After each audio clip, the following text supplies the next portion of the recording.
All right, YouTube. I'm a little bit tired today. I didn't sleep well last night. Earlier, I had to do, for 4 hours I was working. So a little bit on the tired side right now. Maybe a little bit scatterbrained. I don't know if I'm going to do the next part of the Victoria 2 campaign, by the way, later. I may or may not get around to it. I've got so much. It's like when I'm feeling the least energetic, the most material is there for me to do. Both in terms I'm just glad that I knocked the editing that I had to do today out last night, figuring that I might have insomnia. I'm just glad that I did that, and I already made a video earlier for the newest work that's available. But Trump has been exposed as a womanizer. Are you surprised? I'm not. Um, I'm not sure that this really is a scandal for one perhaps strange and important reason. We now have a strange situation in which the same Democrats backing Hillary are going to have to pretend that they care about infidelity in marriage, that they care about perhaps rapaciousness among male political candidates. Which is especially funny because Trump's opponent is the wife of Bill Clinton. It's going to be kind of difficult, I think, to sell that argument.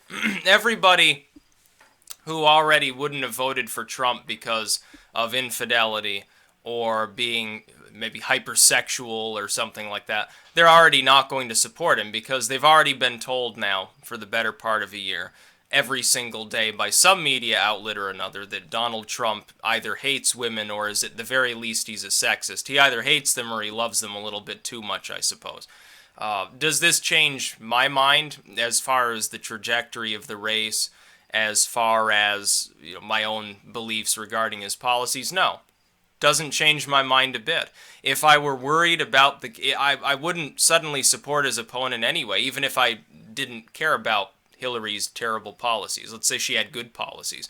I still wouldn't switch over, specifically because she is completely linked, lock, stock, and barrel, with numerous rape and molestation and sexual assault allegations against her husband, in which she character assassinated half a dozen different women over the course of that period of time, when Bill was governor of Arkansas, later on when he was, of course, president.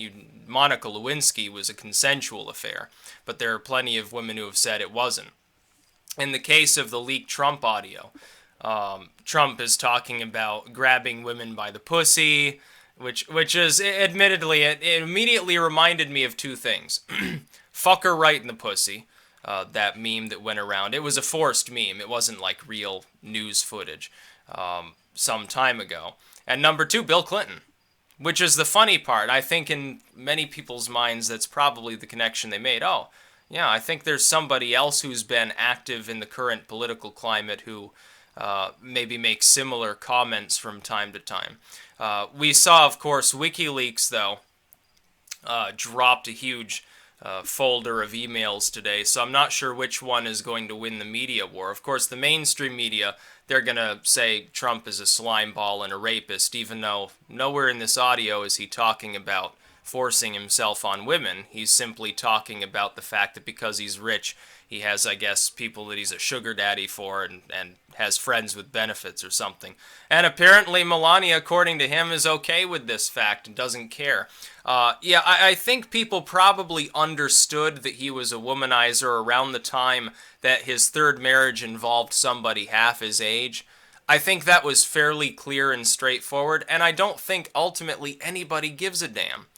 The evangelicals are more likely to care. The hypocrite evangelicals, the ones that aren't willing to admit that most of them are sexual beings too. Other than that, I can't think of a single other group that really leans towards Trump that would care about this. Female voters, okay. Well, if they take a listen to what the audio says, some of them will just believe the media spin, but if they listen to the audio, what they're hearing is a man who's bragging about the fact that because he's rich and powerful, women are attracted to him. Is this morally wrong? I would say a little bit weird. Of course, this is 2005 also that this audio is from. This is already, pushing 60 at the time, not exactly a spring chicken. He's obviously getting, 20 and 30 something like models and so forth flirting with him. But but he's not suggesting anywhere in this audio, and I think people appear to have misconstrued it, that he's attempting to force himself on people. I think the intonation is, oh yeah, women are all over me, and yeah, I like women. Well, no shit, so does Bubba Bill. And Bubba Bill's older than Trump, and he's still doing the smooth talker thing. He was at some whiskey tasting, and he was putting his hands all over some, like, female journalist or something there. It's actually a little bit weird. He's still a smooth guy. You've got to give him credit for that, I suppose.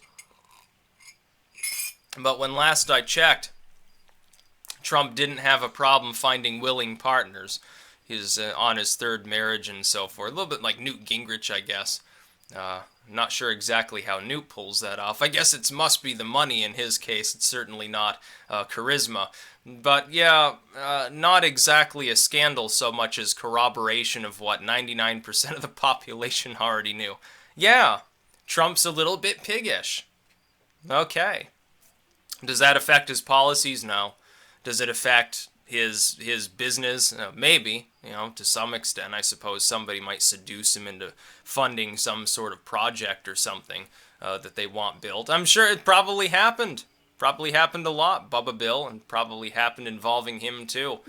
You get a rich person with a lot of power. There are going to be people attracted to that. Not everybody is just we often try to boil sexual or romantic relationships down to only being moral if it's some sort of mutual and deeply emotional attachment on part of those individuals. It's very funny to see the Democratic Party apparently getting ready to argue this point.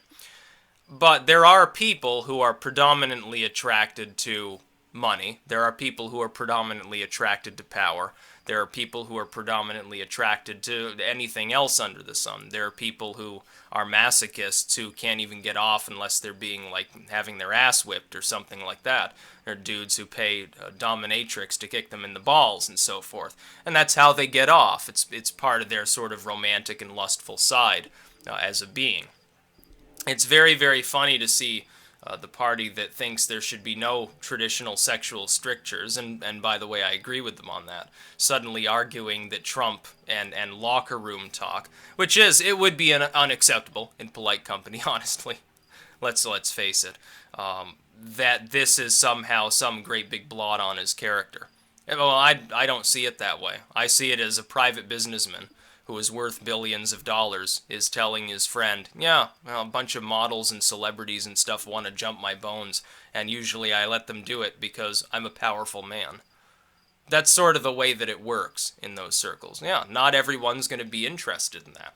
Just like not everyone's interested in sort of the vanilla romance sort of traditional relationship structure. There are people who can't get off on members of the opposite sex. There are people who can't get off on members of the same sex. There are people who can't get off at all, are completely asexual, aromantic, and just don't give a damn about these sorts of things.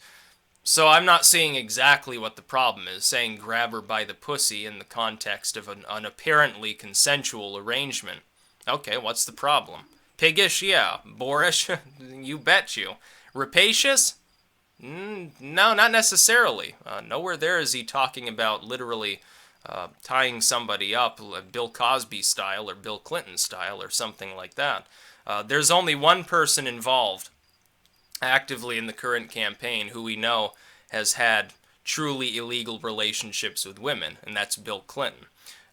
We don't know that about Trump. It appears that he simply has what most people would term a trophy wife, although one that speaks 5 languages, knows about architecture, and seems like a fairly sane, rational individual, perhaps more rational than Trump at times, honestly. So he has that, and he has, the strong man appeal and so forth. But then again, Lyndon Johnson used to do crap like that. Lyndon Johnson, infamous Democrat, of course, used to whip his cock out, apparently, in the White House and show it to staffers and dignitaries and say that's why he was in charge, because he apparently had a legendary penis. It was supposedly like 10 inches long or something, so he was a rather girthy man. Richard Nixon, apparently, story says that he used to drive his wife around to go get fucked by other dudes, and he was sort of like a cuckold, and stuff, because he didn't, with other people he'd debate or argue, but with his wife he was just sort of like a wallflower or something. So, JFK. Think about how JFK acted. He was screwing Marilyn Monroe. He was screwing everybody else under the sun while being married to Jackie Kennedy, who already was a looker. Yeah, womanizers and power politics go hand in hand. Because the kind of person that is attracted to that sort of show of power in a lifestyle romantically is also going to be attracted to business, attracted to politics, things of that nature. It's just the way things work. It's like a lot of pedophiles become priests and elementary school teachers, while a lot of serial womanizers like JFK, LBJ, Bubba Bill, Donald Trump go into the White House, or they go into upper level politics. Newt Gingrich. You think of all this. I'm not seeing anything there. Again, it'd be very funny. Trump has already apologized for it. I wouldn't be surprised, though, if he goes to Twitter and starts ranting about JFK and Marilyn Monroe or something like that, honestly. Oh, last time we had a president who had as many women as I have, it was JFK mode. Hopefully Hillary doesn't have me JFK'd or something like that. I can see him doing that. That'd be his sense of humor. He'll pretend to actually be sorry about this. By the way, I wouldn't believe it. His apology's complete hokum. It's like Hillary when she talks about her server. Oh yeah, it was a bad idea and I apologize. Yeah, right. You don't apologize for it. You're just sad you got caught. Trump doesn't care. He's going to remain a womanizer. He's probably a womanizer still now. And everybody already fucking knows that. It's not exactly a secret that he can't really keep it in his pants at times. That doesn't seem to have hurt, for anyone who's worried, oh yeah, well maybe some hot Russian agent will seduce him and get access to the nuclear codes. Didn't seem to happen to JFK or LBJ or any of these other philanderers, or Bubba Bill. In fact, a large proportion of our presidents have been serial philanderers. Like Andrew Jackson was in bigamy. Washington was a ladies' man. Jefferson was screwing his slaves. Basically all of them, for the most part. I think, wasn't it Van Buren, his niece, was the first acting first lady because his wife died or something like that? I think it was Van Buren. I can't remember. It's really funny because she was really, really, really cute, and Van Buren's he's got the mutton chops and crap and the weird Einstein hairdo. But if you look back at our political history, philandering and adultery and outright sexism in the most literal sense. I don't mean like the third wave feminist, oh, well, you misgendered me, you're a sexist. I mean legit, actual, agreed upon definition of sexism. Women are inferior, women are just, terrible things, all I do is take them to bed sort of stuff. That's pretty common within DC. And it's not just, in the far past. As recently as Bubba Bill, we have all sorts of lurid tales. Does this hurt him? Maybe with a few people who didn't believe the hype that he was a philanderer and actually care about that. But if they didn't believe it, chances are they're a Trump voter, and they're not going to change their mind. Specifically because they must completely be ignoring the entire mainstream media. Which means they probably think Trump is, 10 points ahead right now, and having no problem. So they're not going to switch their vote. That's my take anyway. We'll see what happens. Of course, we got another debate coming up. We got a WikiLeaks leak. We've also got another leak, a totally separate leak on the same day, talking about Hillary Clinton's campaign and the Obama White House colluding with regards to her email server story. Which is funny because it means Obama lied. He claimed that he didn't even hear about this until he saw it on the news. Well, months before that, he was already coordinating with Clinton. So, of course, proving our presidents also have a tendency not to tell the truth. In fact, other than maybe Jefferson or Washington or one of the really early presidents, most of these people aren't exactly the creme de la creme of respectability. That's about all. Peace out.